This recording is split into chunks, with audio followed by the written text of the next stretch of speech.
Good evening. This is episode number 12 of the Swoosh Shoes podcast. Good evening. Good evening. Hope you had enjoyed your Christmas. Name's Eric. We got Amari and Ernest on the live stream. So we're gonna recap what happened on Christmas. And also we're going to recap what's going on with the 16-18 start with the Los Angeles Lakers now playing at the newly renamed Crypto.com arena. Oh boy. Yeah, man. Christmas was full of festivities. A lot of stressful games, a lot of good games. And obviously the Lakers 16-8 start and 2 games with the 500. Who would have known with this roster, right? So a lot of things to get into.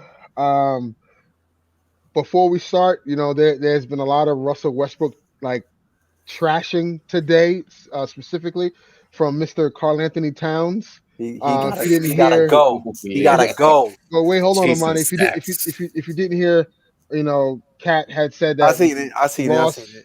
I mean Russ is chasing stats, but did you hear the clapback from Joel Embiid and Draymond Green defending Okay, Russell Yeah, Westbrook? so yeah. I didn't hear the clapback from Joel, but I did see it by Draymond though. What So did Joel say? Joel said, "Imagine," and I'm going to quote this, so excuse the language if there is any. I'm saying exactly what he posted. Imagine talking after 20 point loss. You hate to see it, laughing my ass off. Go ahead using the pick of me about losing in the second round of the playoffs. Oh wait, you never been there. You don't know what that is like. No cap, boy. Finally won 3 games and he's talking. I don't know. Wow. I know you ain't talking. You've been a female You private know what? part your whole life. That's why you were treated like a female dog by you know who. I ain't gonna put your business out there. I got facts about you. Don't get it twisted. I own Whoa. you. I don't know what is going on. Wow. Wait.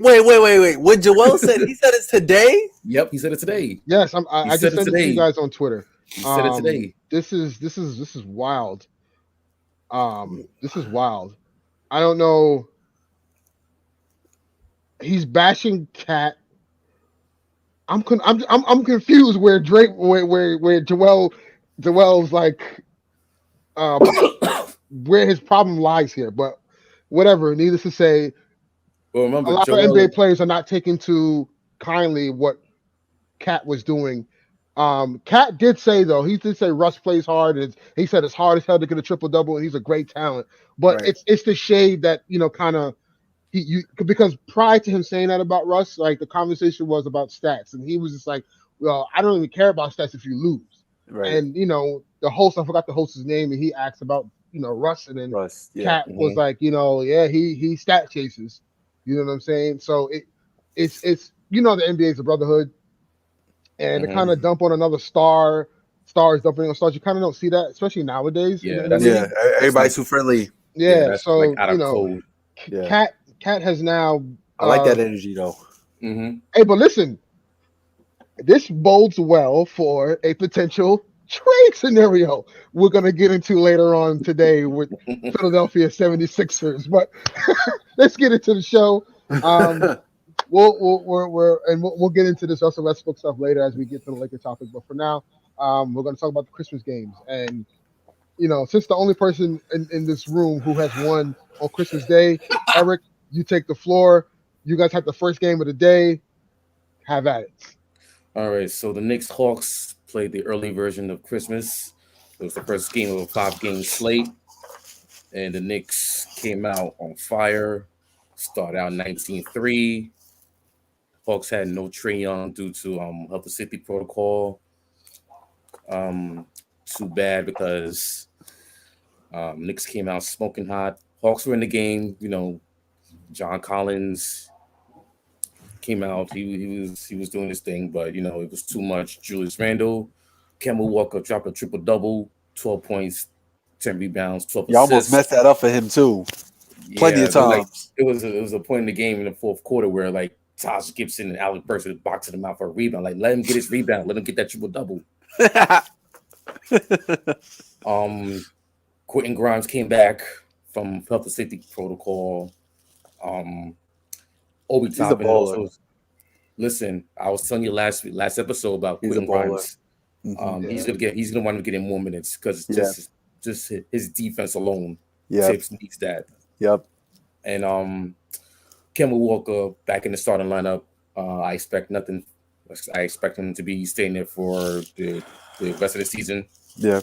Also, he's also got Player of the Week. Was announced earlier today. Him and Shea Gilgeous-Alexander from the Thunder. Mhm. Dude averaged 25 points, 9 rebounds, and 8 assists during the week.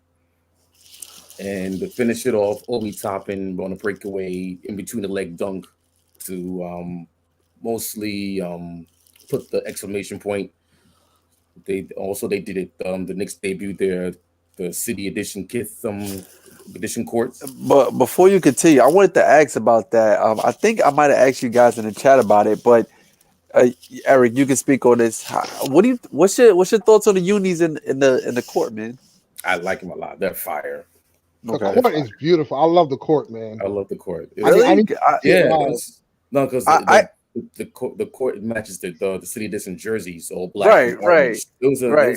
It was a different tone, but it's basically the same color set. Yeah. You know what I would have liked though, honestly, if Kith had, if y'all would have done like the I know where you're going with this. 1999 or 1998 court. You know That what? would have been fire Yep. to me. You know- And you bring know back what? the old Nick jersey with the black stripe With on the black. side. Yep. That would You have know been what? Like fire. Latrell Sprewell, Allen Houston days. Yeah, Hell yeah. yeah. But Hell you know yeah. what? A lot of us, a lot of Knicks fans, us, we're calling forward to having to bring back those as like one of those secondary jerseys. Yeah. Yeah, they should. They Y'all should. Yeah, no, seriously, we should. Yeah, But should. You should.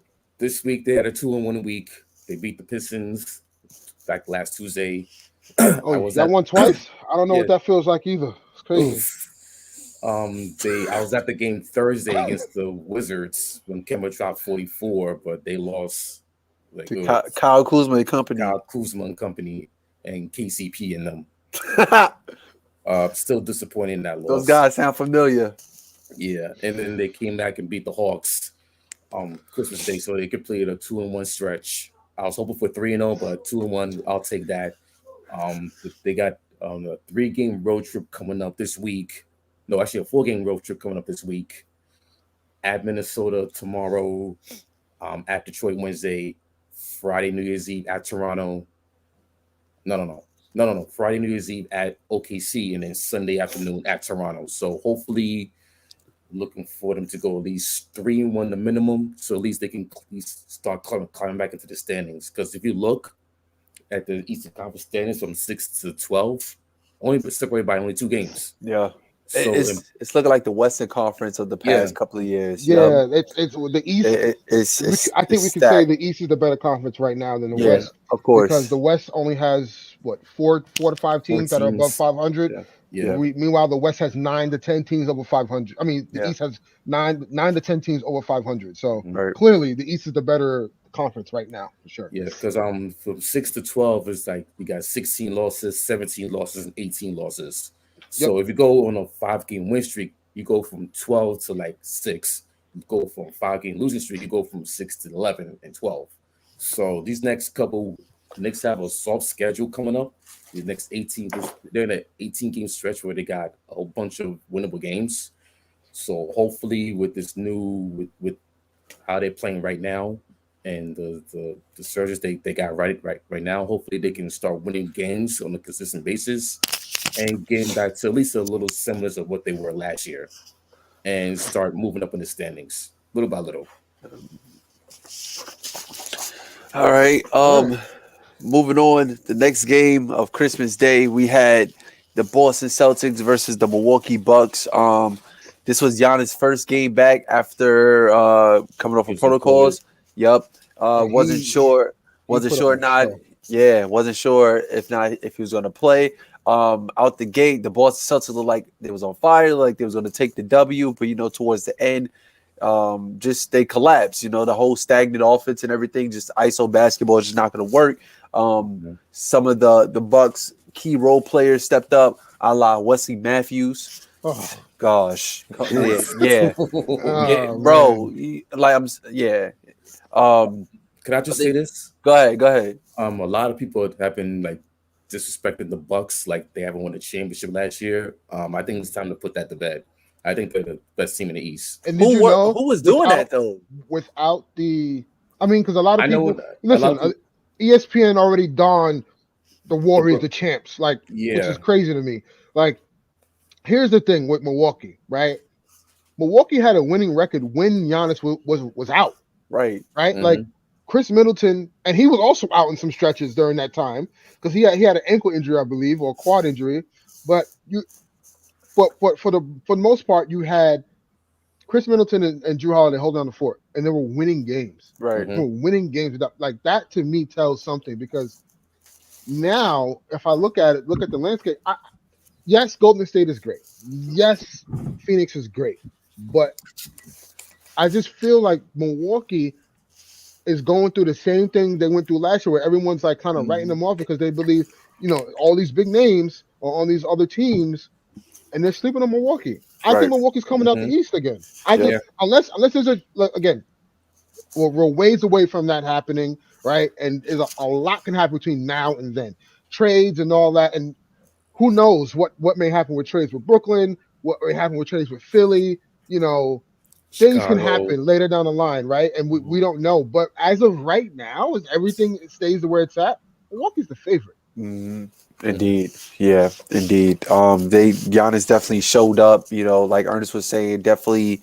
had a monster game towards the end of the night, and that was just it. The Boston Celtics could not just recover from that as well. And he started the game struggling. He was like 1 for 6 from the field. He started the game struggling, and then I don't know, whatever switch was just like, yep, it's time to turn it up. Yeah. Yep. Yeah.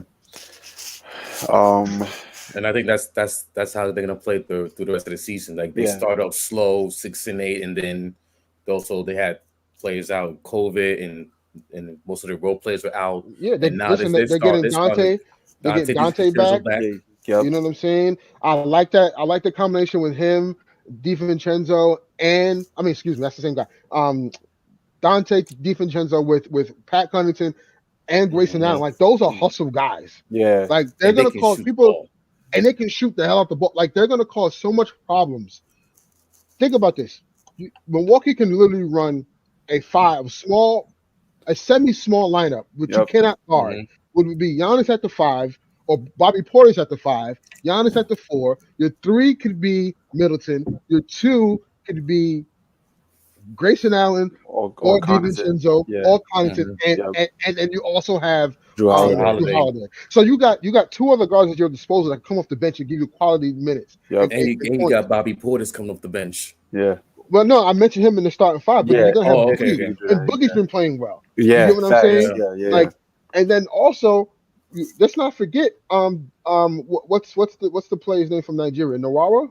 Yeah. He could shoot, and he can play. He can play. And then you also got George Hill, who's a backup point guard. Like, low key, the team is loaded, and people are just overlooking the fact that like Giannis right now is the best player in the world, in my opinion. I know Kevin Durant's been all worldly because of the circumstances in Brooklyn and how he's been playing. You could throw Steph in there, and hell, you can even throw LeBron in there. What he's been doing in the last 9 games, averaging over 30, averaging 30 points, or 9 assists and 9 rebounds, 7 assists. But at the same time, man, Giannis impacts the game in ways that those guys don't. Yep. Like Giannis is so polarizing and dominant. There's no answer for him. Like you can have an answer for Steph, right? Like you can. They'll be nice and he'll just go atomic, but like then you can kind of contain Steph in a way. KD, you can't really guard that man, but you can bother him. LeBron, obviously, age is what's gonna bother him, but like age injuries. But when you look at Giannis, yes, he's not as good as a shooter as KD and Steph is, but he's a marginable shooter. Yeah. Right, and he gets to the basket at will. There's no one that can stop him going to the basket. Yep. No one. Nope. Even you try to build a wall, he got shooters out there. Yep. Like Milwaukee, you got to give credit to Milwaukee's front office. Like they did an awesome job. Like this is how you build around your superstar. That's how you build properly around your superstar. because now they're going to be in contention for, I would say, the next 5 years, Yeah. Yeah, or the at next least 5 till his years, contract like- is off. Yeah. Because Giannis is still young too. He's in his Yeah. prime right now. So And I honestly think Giannis wins one more in Milwaukee before he leaves, because I think Yeah. he's leaving Milwaukee. I don't think Yeah. he's staying there. I do think he'll leave. I just don't know where. I'm hoping it's LA, but I doubt it. Hey, listen, Giannis and AD together. Listen, That's We- an 80, we- that's an 80 right. stuff, P. Right, but we you put go. them two and put the rest of us on the court, we'll be fine. We'll win the chip.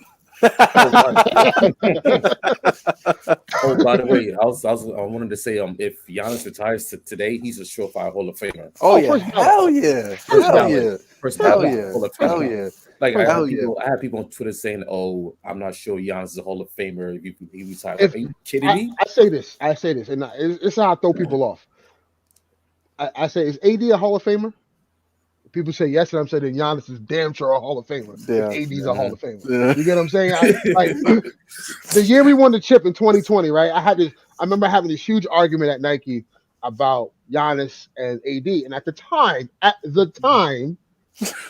AD was clearly the better player, but the fact that AD had LeBron, people made the consumption, the concise. You try to assumption Kevin that- Love him or Chris Bosh him. Yeah, Right. he has LeBron James. Like, Right. imagine if Giannis had LeBron. Okay, Yeah. great point. Oh my God, right? Yeah, But now, what stood out to me between Giannis and AD is AD got complacent where Giannis was like, I'm not done. yeah, Giannis, Yeah, and that's what I love so much about Giannis and the Kobe comparison, because he go To at people's him, neck. yeah, and like the championship didn't even matter last year to him. It's like, nah, we got a goal this year. That's to win again. Mhm. I'm not even using the word again. I'm using it like we winning it for the first time. You get what I'm saying? Like, and that's his mentality, approach to the season. And you got to give the man credit, Yep. man. Like, you got to recognize real. Like, he is the real deal. Yep, indeed. and he's gonna be dominant for the next 5 years in the East alone. So who's gonna? Yeah. So good luck to the Knicks, Nets, Good luck to the Sixers, The Bulls. the Bulls. Good luck to all of them. Good question. So who wins? So what happens first? The Bucks win the second title, or the Nets break up? Bucks. Nets break I up. can see the. Yeah, you said what happens first? Yeah, what happens I said first? the Nets break up The first. Nets. Yeah, I can see that happening. Yeah. Because if Honestly, you really think about it, I don't think James Harden is staying, man. I don't think so I either. don't know. I think they got like one more year left, and that's it. It just the body language just like looks really nonchalant, just like I'm just here, It makes no sense for James Harden to even resign right now. Mhm. Yeah. It makes no sense. Like, he's gonna get a lucrative deal no matter Yeah. where it is. Yeah, and we So- know where his heads is at, He's looking at Philly. Like, I that's think my so, next too. move. I think he's looking at Philly as well. Man, listen, we'll get there. We'll get to Philly. We'll get there. Let's continue. All next game on the slate, we had probably you could say the best game of the day with the Golden State Warriors and the Phoenix Suns. That was a felt like real playoff game. that was a heavyweight clash, man, of two good teams. Everybody was healthy, just duking it out. So That was their third meeting this year. yeah. That was their third meeting, but here's the thing. And what stood out to me was that, yes, Phoenix had everybody. They did. No one was missing from the roster. No one was in health and safety protocols at the time. I mean, now they just announced that DeAndre Ayton, COVID Yeah, protocols. DeAndre Yeah, Ayton, Jay Crowder. Alpha Payton, and Jay Crowder, It's crazy how they all go there after they play us, right? and Monty Williams. Ain't that Yeah, and something? Monty Williams, Ain't yeah. that something? Right? But they had all of them, and the Warriors were still missing significant players. They were missing Jordan Poole, Yep, Damian Lee, and that's not. They were missing Wiggins, who arguably is the second best player right now Mhm. on that team. And they're missing the And number obviously they're missing right, and they're number obviously two. missing. They're obviously missing Clay, and they're Right. missing Wiseman. And Wiseman. they was able to gut that one out like on the road, like that. That to me tells me right there, they're championship ready. Shout out to their role players. Otto Right. Porter Jr., 14 of 4. Yeah. The fact that he's on the minimum is a crime. They called him Auto Porter. No, they call him. NBA heads really know if they hear it on the court. They call him Young Wilt. Because he looks like Wilt Chamberlain. Wow. I remember Lakers and Warriors game 1 of the season, and Otto Porter's at the foul line, and Melo's yelling, "Go ahead, Wilt! Go ahead, Wilt!" Because he's trying to distract him from shooting the free throw. So it was just hilarious. And then you heard the same thing at the Phoenix game. They kept calling him Wilt. So it was just funny because he looks like Wilt Chamberlain. It's hilarious. Yeah. But Crazy. yeah, man, like the fact that Otto Porter's on the minimum is a crime. I just because a part of me frustrates me because all these players, they're connected to the Lakers. We're gonna get there. We're gonna get there.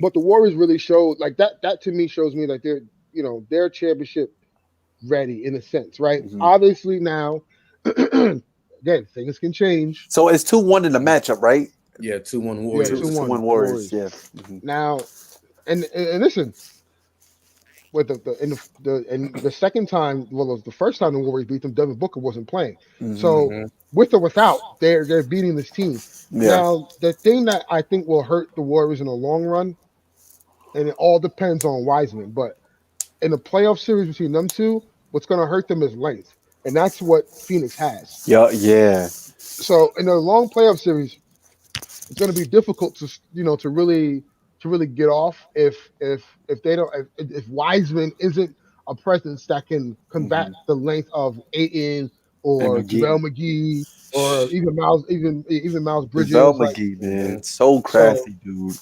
I mean, Mikal Bridges, excuse me. So it's I'm interested to see what that looks like. Yes, Warriors look great, and because they beat them in such a fashion, but let's not get it twisted. In the playoffs, everything slows down. I think it'll be difficult if Wiseman isn't that guy. The Warriors got to figure that out now because they're gonna have to make a trade to kind of combat that because they'll lose. Yeah, because Kevon Looney can only do so much. Much, so little. And then you got Belicia. Yeah, but again, he's a shooter. He's not going to be in the paint. He's not doing anything. Yeah. Right. So I'm interested to see what that looks like. And, but their guards and their forward, they have so much wings. They could just throw at you. And that's just, I'm just really interested to see the final lineup. Like I want to see a Wiseman at the 5, Draymond at the 4. With Clay back. Your 3 will probably be maybe Wiggins. Yes, Wiggins. Then you'll have Clay, and then you'll have Steph, and then the bench unit is going to be ridiculous. You're going to have Jordan Poole, Damian Lee, Otto Porter, like that.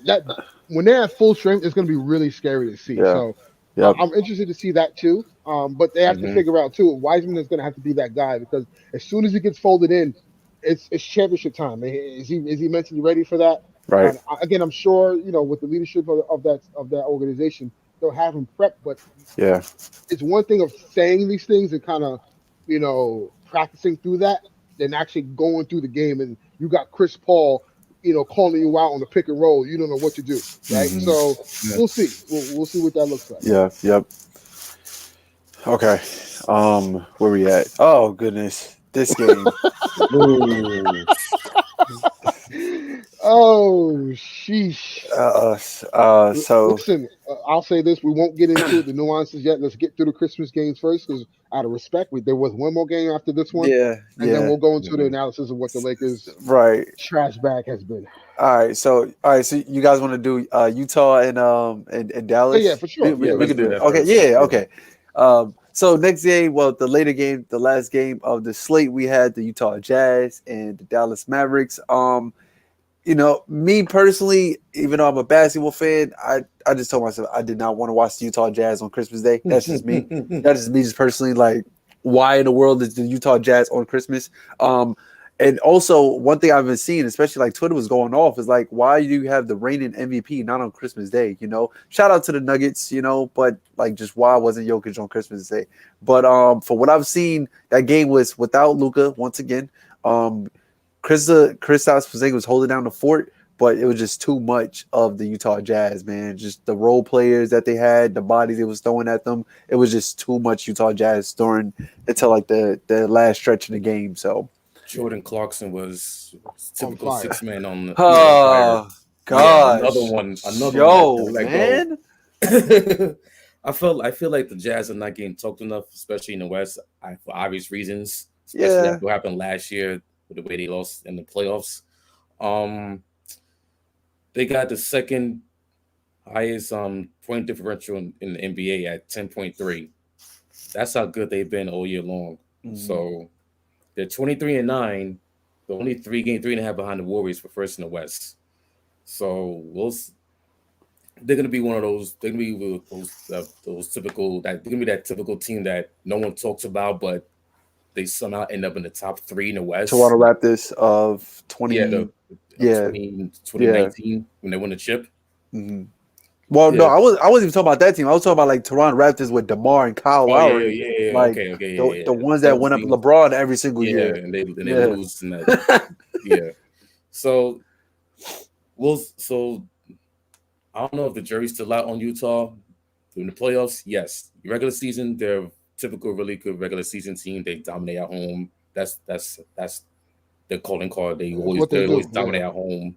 Especially during the Carmelo years, Darren Williams years, especially since the 80s on, they've been dominant at home. So it was a close game. Dallas Mavericks had chances to win the game late. Jalen Brunson, Porzingis. He's been playing really, really good lately. Yeah, Jalen Brunson's been really good lately. Playing really well as of lately. Even Frank Ntilikina surprisingly had a 13-point game, so I didn't see that coming. Mm-hmm. So Dallas, they're 15-17. They're like literally in tie with the Lakers and the Timberwolves for 7th. Ain't that crazy? Ain't that something? And they're only like 2 games ahead of Portland for 11th. So, we talked about the Eastern Conference from 6 to 12, the Western Conference from 5 to 11, only separated by 3.5 games. Mm-hmm. Even the Sacramento Kings and the Oklahoma City Thunder are not out of it. So that's how wide open it is in the West. So, this is why. Talking about this next game, but the Lakers lost 5 straight, and they need to get their act together real soon, or else. And this is why I have optimism that the Lakers will be okay, because if you look at the West is literally wide open. Aside from the top 2-3 teams, it's wide open. It's wide open. But continue. So it was the Nets and Lakers, the primetime matchup on Christmas. But it was the South Bay Lakers versus the Long Island Nets. The Long Island Nets. Wayne Ellington and Bruce Brown was the marquee guys of this primetime game.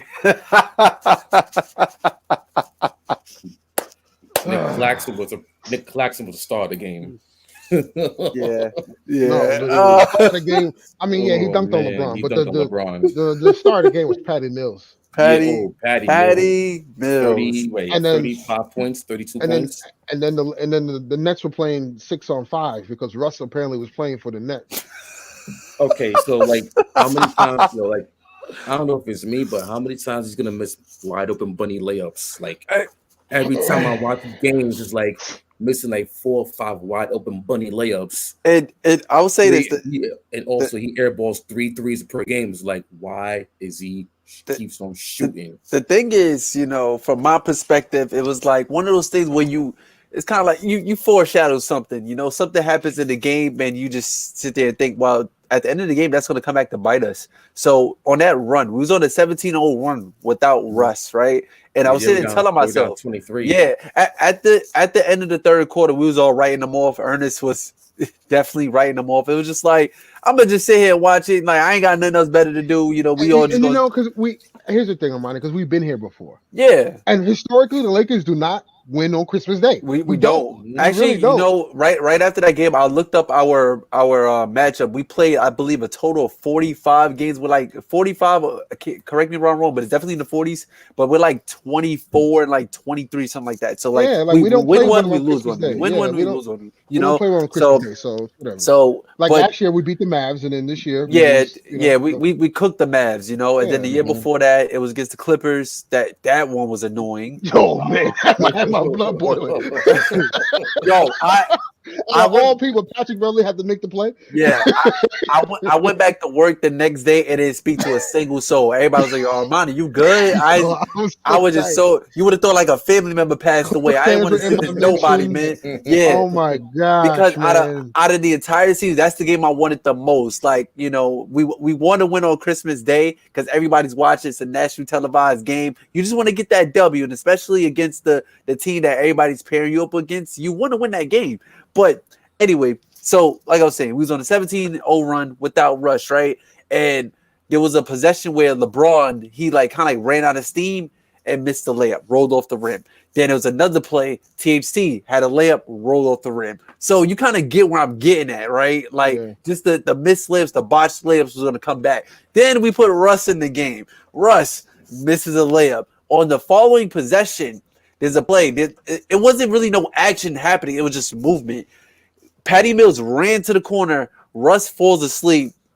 Patty Mills, yeah, Patty Mills, yes, Patty Mills catches a three. You know, even though LeBron on the next possession comes back and hits a three, but it's like, bro, like I seen a post on Twitter, like these are things that's gonna cost us a playoff series. You know, like just the little things, the little things, the attention to detail. You know, Patty Mills is hot. Patty Mills had 34 that game. Like he started the game like 5 for 5 from 3. Like yes, he was on fire. You know. And not to take Patty Mills like as no joke, like Patty Mills has been doing this in San Antonio, but he was more of a spot up guy. Yeah.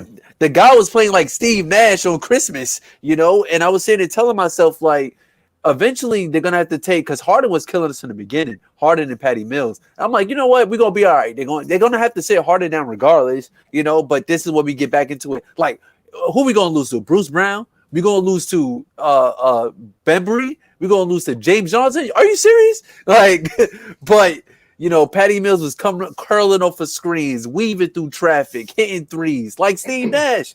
And it was just like, wow, like, we really suck. We're really bad, you know? But, yeah, just the ending of the game, you know, kind of gave us hope. But, you know, things didn't turn out how we wanted them to. But, Ernest, you go ahead, bro. I mean, listen, there's – we all knew – with Russ, what we were going to get. Yeah. And I'm here to give perspective. Shout out to Stanley Johnson. Let me just throw that in. Yeah, shout out to Stanley Johnson. Shout out to DC too. I think that first of all, DC had a positive net rating. I think of plus 6, something like that. So that's a good sign. I think we should keep him. But I'm gonna give some perspective. Isaiah Thomas go. I mean, Isaiah Thomas go. Yeah, and we had to though. It's not. I don't think it's just. It's the right place, but it's just the wrong time for him. Right. For the Lakers. Yep. At this particular time, like I think he would have. In another time, maybe the year we won the chip, he would have been great for us. I feel like off the bench, hell yeah. But I'm gonna put things in perspective. We we understand what Russ was going to bring to the table. We all knew this. Yeah. Yes, we didn't agree with the trade, and I'm sure out of anyone else who signed it off, LeBron James knows, as the basketball savant that he is, he knows the game of Westbrook. I'm sure he studied it, right? So, in turn, do we be patient?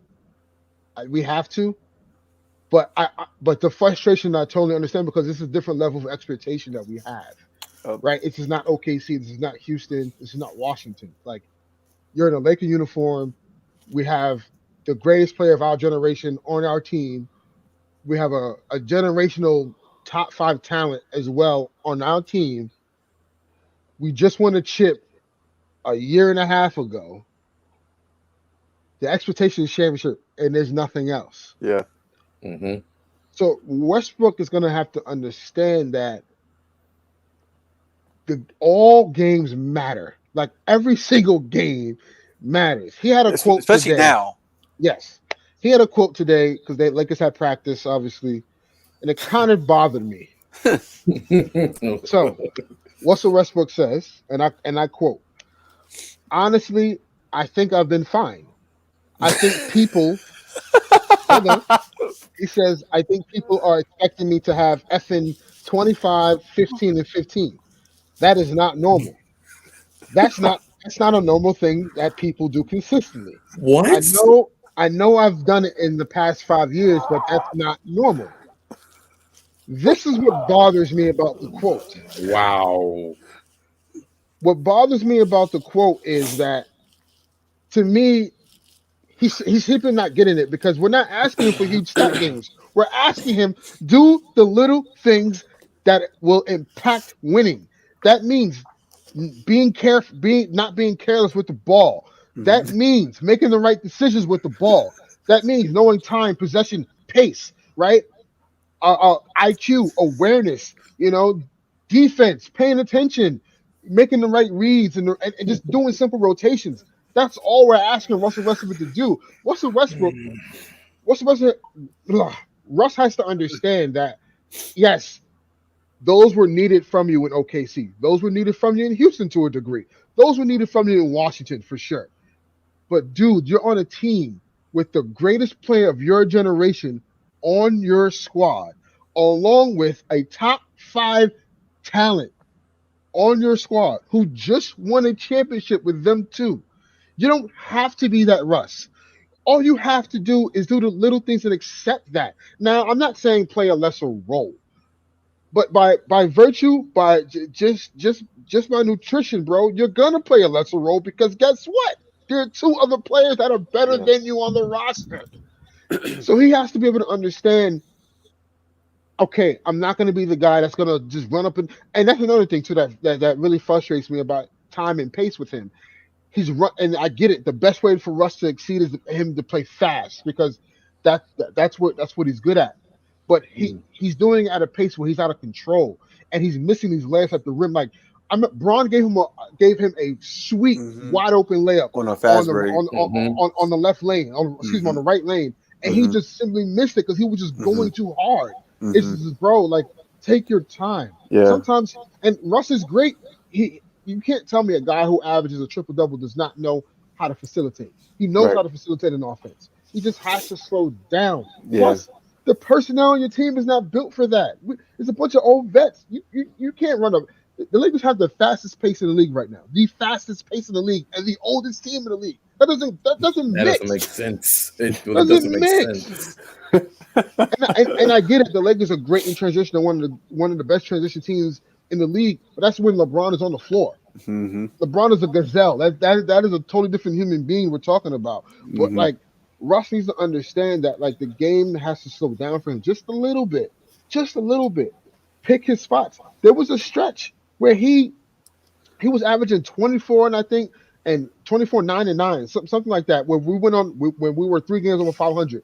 Russ had played extremely well. You know why? Because Russ was able to pick his spots. He was able to slow down. Yes, to a degree, I think, because AD being out hurts that, right? And I think he feels like, oh, it's just me and Braun. I gotta take more on. But bro, you don't have to do that, because Mhm. at the end of the day, we have legit scorers on the team that can create their own shots. Exactly. You don't have to be the guy that tries to do it all. Everyone else can do the same. Just do your part. Focus on the little things, right? Okay, rebounding, great, but you know, but defensively, have that intensity on the defensive end that you have on the Yeah. offensive end. Yep. You know what I'm Uh-huh. saying? Like, if he does those things will do wonders for him, but not only just for him, but for the team. The team will be a lot better. Mhm. Um, Now, a CBS reporter had just posted today, and this is another reason why all this has been going viral about him, was that, the Lakers need to figure out what to do with Russ, and it's about time that they call Houston to explore a John Wall trade. John Wall trade. To me, it doesn't make sense. Like, Mm-mm. you complain about a player who has a negative net rating, who turns over the ball a lot, who's injury prone, who who doesn't know pace and space, for another guy that does the same thing. Yep. Just John Wall's a better shooter than Russ. Yep. But Mhm. at the end of the day, listen, do I think the Lakers will trade Russell Westbrook? Yes and no. Yes, if Ben Simmons is on the table, that trade is happening. I can guarantee you that. If the Sixers are saying, you know what, we'll take Russell Westbrook, that's why Joel Embiid backing up Russ was very interesting to me. But needless to say, that could just be smoke and mirrors, but we never know. Yeah. Um, if Embiid tells Daryl Morey, I want Westbrook, damn it, he's gonna wind up trying to Put get Ben Westbrook Simmons in on the trade. table. Yep. So Yep. and Ben Simmons will be on the table. That'd be okay. And I know I think it was the last show we did or the show before We that. spoke about it. I said I would rather have Russ because at least Russ will shoot Yep. versus Ben Simmons. But I think from a defensive standpoint and an IQ standpoint, I mean Ben Simmons is the better fit. Yeah. But that's the yes. If a player like Ben Simmons or Damian Lillard's on the table, Lakers are making the trade. Mm-hmm. But if not, they're not going to trade Russell Westbrook. We're going to have to understand and hope that he realizes what the things that he needs to do to make the team better. I'm hoping LeBron and AD are sitting down there, and they're all three of them are going over film together, and calling each other out on the things that they're doing. Yes, yeah. Because you can't tell me that this is okay with LeBron James. I can't see him sitting here and looking at this stuff and saying, "Damn, like, all right, we good." No, you're not good. Yeah. You know, so at this point, I think the Lakers should focus on, unless there's a deal on the table like Ben Simmons or Damian Lillard for Russ on that's out there, the Lakers should focus on the margins. Meaning, you waived DeAndre Jordan, get his ass out of there. All right. Avery Bradley's contract is not guaranteed. Mm-hmm. You either have He to hasn't make a really choice. been playing well this season either. Right, but he does add defense. Yeah. You either got to make a choice. Do you keep him, guarantee his contract, or do you waive Rondo? I would say waive Rondo and give him a job on the bench, something like that. By the way, Rondo, he's been placed on COVID Memphis protocol. Yeah, it wouldn't have made a difference. So, and you signed Darren Collinson, you signed Stanley Johnson, you trade around the margins. If you're going to go after Jeremy Grant, it's probably going to require THT for sure, but it probably require Kendrick Nunn to make the money work. Yep. Hence why you go and keep DC and you keep Avery Bradley because you won't have Kendrick Nunn. Now it sucks because I would honestly think Kendrick Nunn is a big boost for us. I think he's a very important missing piece for the vision that the Lakers had. That shooting. The shooting, the defense, slashing, he's a ball handling. Yeah. And it gives underrated. And it gives Russ an opportunity to play the 2 guard. Yep. I'm still trying to figure out why the Heat let him go. Like they should. I was surprised. I was like, we got who? I'm still shocked. I'm still shocked they let him go. So I'm hoping that hoping we don't trade Kendrick Nunn. I hope a trade that we do make to get some of these guys doesn't require Kendrick Nunn, but it might. But we'll see. But that's just my position. Yeah. Are the Lakers gonna be this bad from here on out? No. I still think the Lakers are making the playoffs. So all you sports media outlets out there saying I just don't see the Lakers making the playoffs.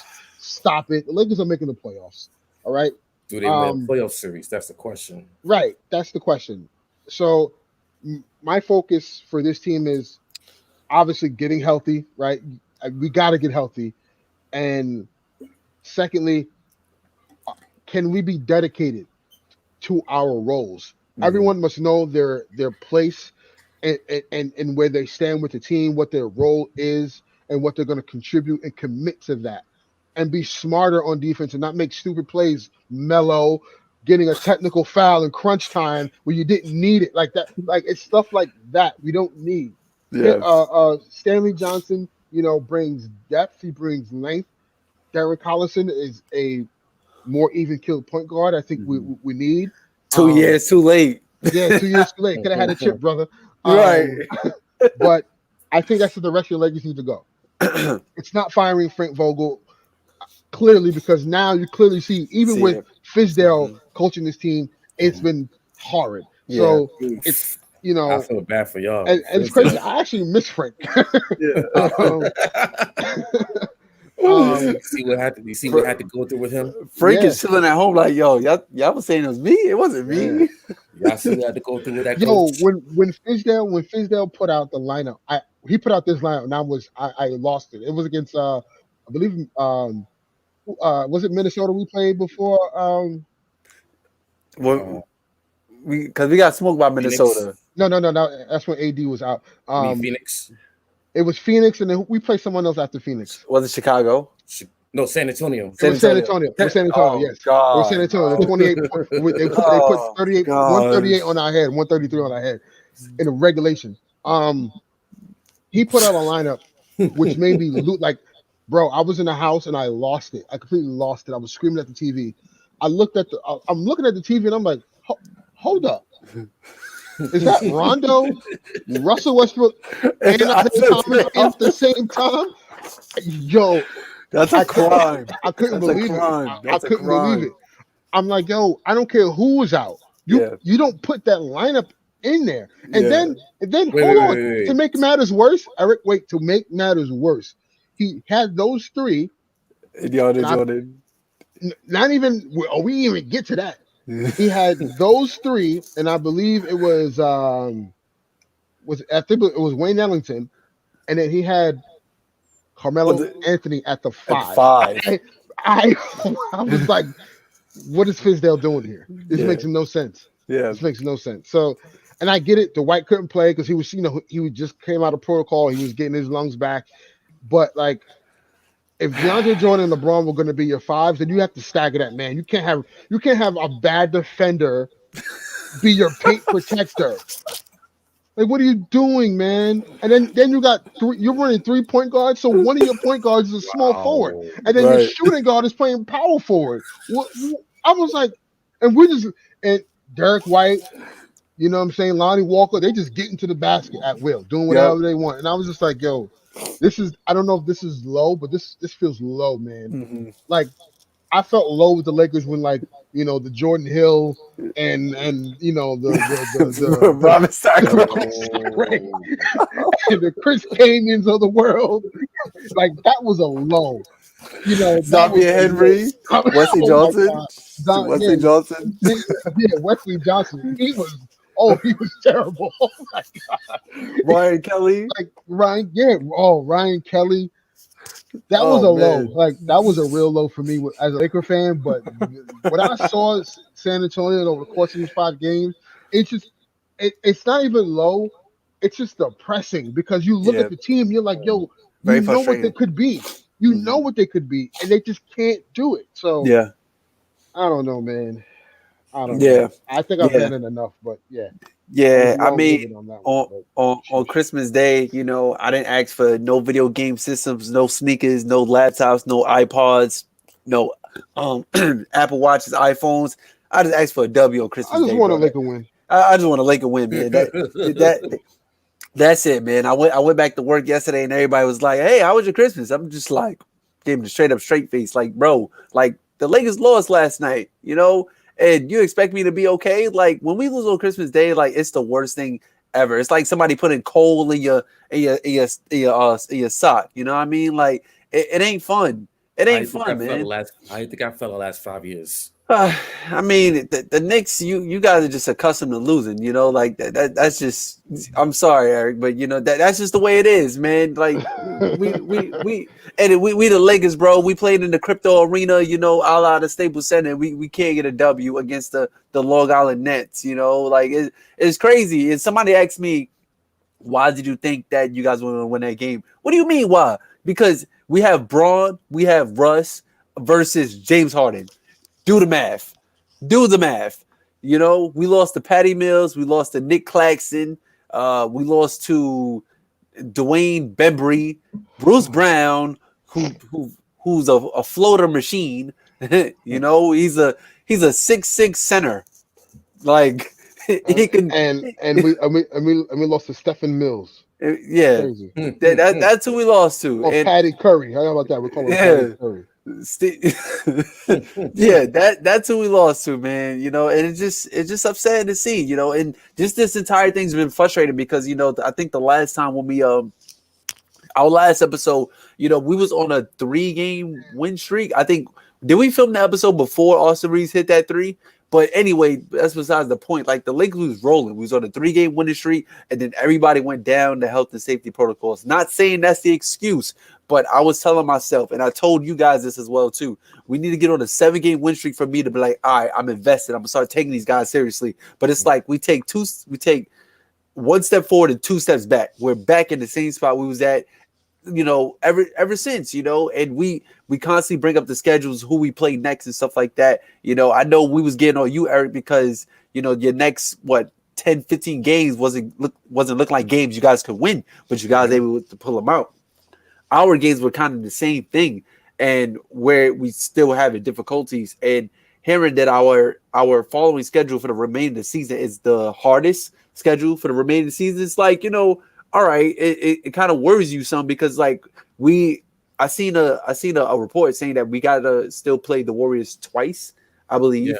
The Utah Jazz 3 times and the Phoenix Suns 2 more times, I believe. So it's just like, damn, like we we didn't see the Jazz yet at all this year. yeah, we didn't see the Jazz. So it's like, like we got to gear up for that, mentally prepare ourselves for that, because we didn't even deal with those guys yet. We've been dealing with the Sacramento Queens and the Oklahoma Thunders of the world, and they smoking us, taking us to 3 overtimes and beating us twice this season. Like, it's ridiculous, It's ridiculous. And somebody else I was talking to, he said these games build character. Like, bro, we got blown out by the Timberwolves twice. We lost to the Thunder twice. We lost to Portland. We lost to Memphis without Ja. We who else did I just mention? We got smoked by the San Antonio Spurs. Bates Diop's, we almost lost to Houston at home. Bates Diop's had for the San Antonio Spurs, he had 30. Give that guy a max contract, because that's clearly what he played like against us. So it's just frustrating, man. When you can't even beat the lower seeds, and and you expect, like, damn, like, are we really about to get in the playoffs and go on a playoff championship run? Like, are y'all gonna at least make it out of the playing tournament? Yeah, I don't want to sit through that, especially what we sat through last year watching the Warriors and the Lakers play.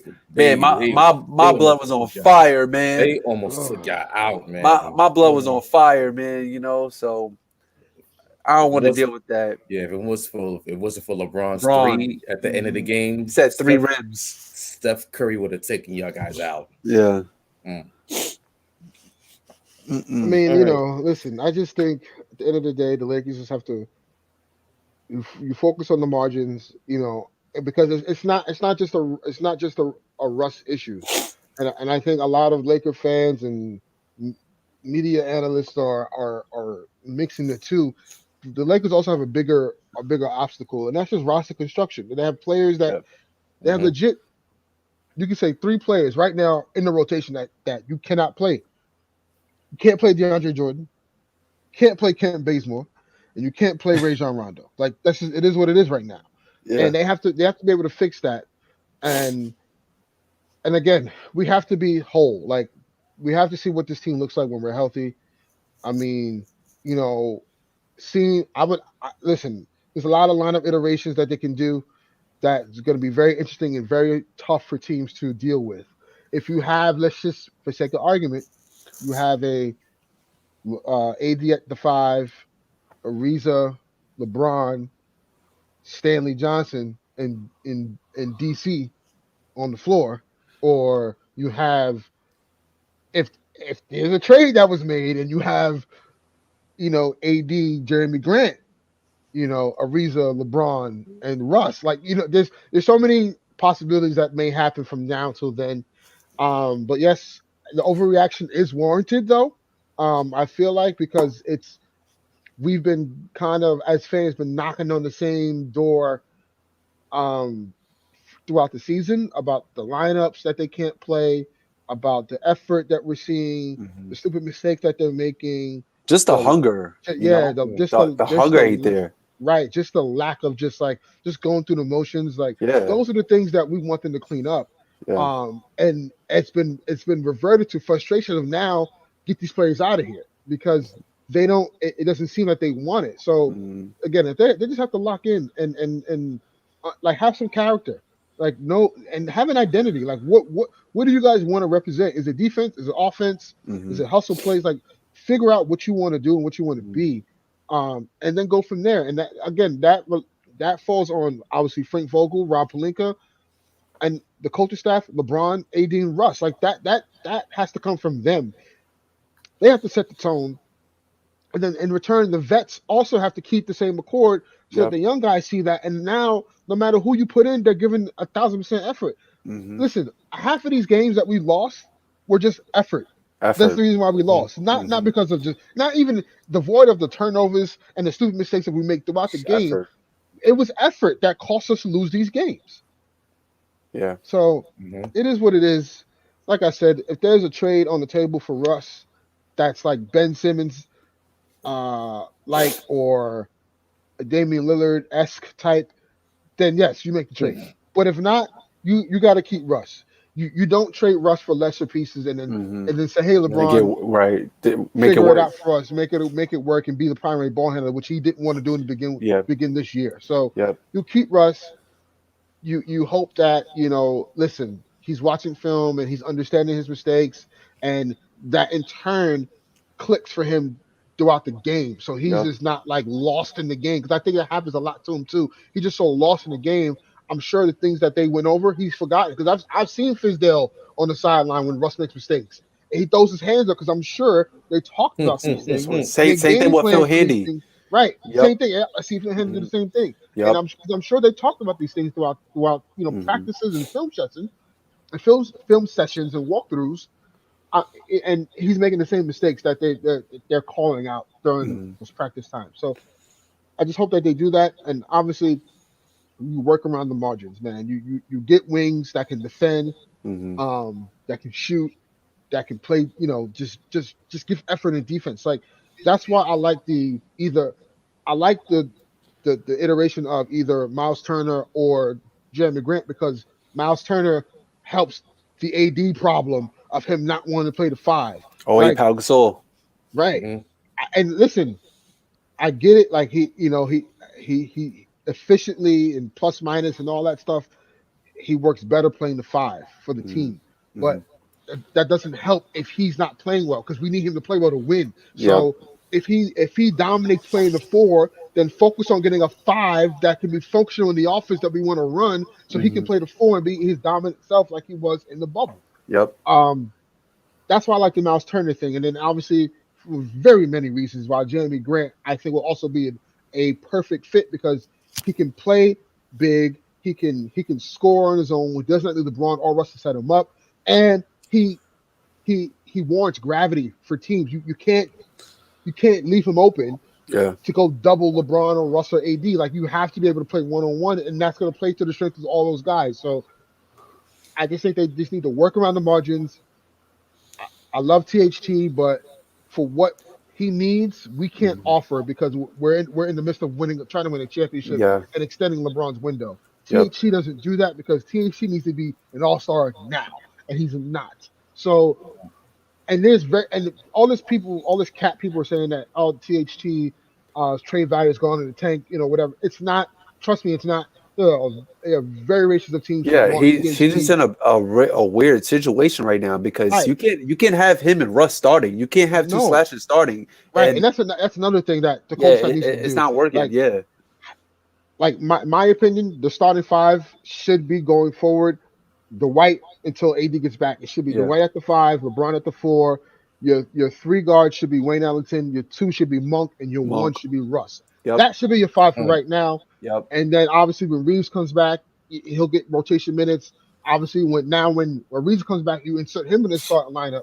You know what I'm saying? Like, but you can't have THT needs to run with the bench unit, Hmm. because you'll have a primary ball handler and a slasher, Hmm. and a shot creator, Exactly. um, and let him get that experience with the bench unit. But ultimately, I think he'll get traded this year, because I just think for development reasons, he's not offering what the Lakers that the Lakers need. Yeah. Um, and there are several teams who want him, because they know, real NBA scouts and teams know, if you put him on a squad where he doesn't have to worry about all the pressure and just let him develop, he's going to be really, Yeah. really good. He's already polished. You just got Right, to give him the exactly. space to shine. And now you're getting a player who's able to suck up all that knowledge from LeBron, from Melo, from AD, from great coaching staff, Jason Kidd.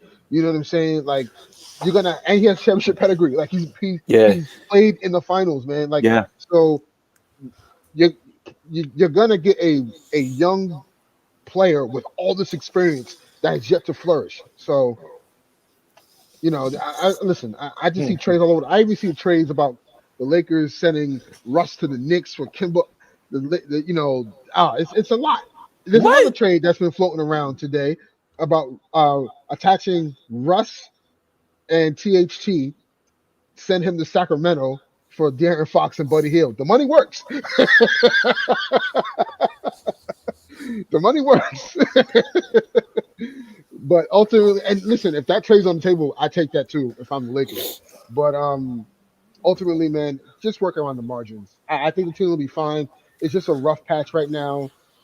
And man, if we're able to get it clicking, it's gonna be that much sweeter if we win the chip. Yeah. It's oh my gosh, I'm not gonna know how to act if we win a chip this year. The flight will be booked to LA. Oh yeah, I'm definitely going to the Parade at the crypto. Yeah, facts. Parade at the crypto. But yeah, that's all I got. I know I was very long-winded on that, but I just want to give perspective for the Lakers fans. I think like we're so enamored with the expectations, right? And rightfully so, we should be. Yeah, but also let's put things in perspective. Like the team hasn't been whole yet. We know Russ. We know what we're going to get with him. We just hope he stays a professional, understands things that he's doing wrong that he can correct. And because we can't keep wasting these LeBron moments, man. Like the fact that he's putting up all these numbers, we've been 0-5 in that stretch. That's scary to me. The fact that LeBron's playing this high of a level and we're losing, it's not a good thing. It's not a good thing. Yeah, just the body language on on him. You see it sometimes too, just not getting back on defense. Remember that infamous play that everybody caught happened against the Spurs. We went down on a fast break, and it was just him. It was just him, like past half court, like on the screen. You just see him. You see Isaiah Thomas and DeAndre Jordan kind of creep in the frame a little bit, and LeBron just jacks a three and just goes the other way. And it's just like, what the hell? Like, what the hell is going on? Like it just ain't there. The hunger, the seriousness, just the passion, and Ernest spoke about it earlier, just like holding players accountable. It's just like, people hold Russ accountable, people hold AD accountable, but what is people going to hold LeBron accountable? And the thing is that I have friends, we all have friends that are LeBron fans, and they was like, oh, what's LeBron for? LeBron had 30. I'm good. Like, what? Like, if you're a fan of LeBron, you will want him to win, and it's like, so pretty much what you're telling me, if you're okay with that, is that you're supporting the not getting back on defense. You're supporting just the lackadaisical play. You're supporting the not rotating to his man for that guy that's in the corner shooting that three. Like you're here for it, and it doesn't make any sense. And it's kind of whack, because I feel like as good as you are, like you still need somebody to put you in your place as well too. Because we're looking at you like the non-LeBron fans is like we're not used to this, like this Hollywood kind of attention stardom that you bring to the team is like you're in a jersey as well. Play for the name that's on the front and not on the back. So that's the point I'm trying to make. And it's crazy. LeBron's never been on a 5-game losing streak. So well, it's always first for something. So yeah. Yep. That's all I got. That's all we got for today, guys. Hopefully the Lakers are turning around. Hopefully the Knicks start to gain some traction. New year, new Lakers. Yeah, new year, new Lakers. Yeah. New winning, new team. Yeah. But until next episode, we're gonna holler at you guys. Thanks for listening. Thanks for checking us out. Happy New Year. Be safe. Yeah, happy New Year. Yeah. Have a safe holiday, please. Yeah. It's getting nasty out. So yeah. Well, wear your mask. Wear your mask. Wear your mask. Yes. Yes. And wash your hands. Yeah. And enjoy the rest of the NBA season as we go along. And until next time. Peace.